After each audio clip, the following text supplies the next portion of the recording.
ماں باپ کو خوش کرنے کا ایک فائدہ یہ بھی ہوتا ہے کہ والدین کو خوش کرنے کی وجہ سے انسان کے دنیا کے گناہوں کو کفارہ ہو جاتا ہے۔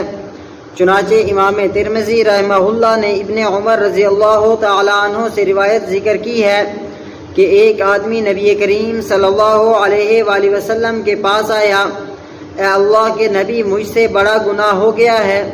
نبی کریم صلی اللہ علیہ وآلہ وسلم نے اس شخص سے پوچھا کہ تمہاری والدہ زندہ ہے؟ جواب دیا نہیں۔ نبی کریم صلی اللہ علیہ وآلہ وسلم نے پھر پوچھا تمہاری خالہ زندہ ہے؟ اس نے جواب دیا جی ہاں اللہ کے نبی صلی اللہ علیہ وآلہ وسلم، میری خالہ زندہ ہے۔ فرمایا جاؤ خالہ کے ساتھ حسن سلوک کرو اور اس سے دعا کرواؤ، تمہاری خالہ کی دعا کی وجہ سے اللہ رب العزت تمہارے گناہ معاف کر دیں گے۔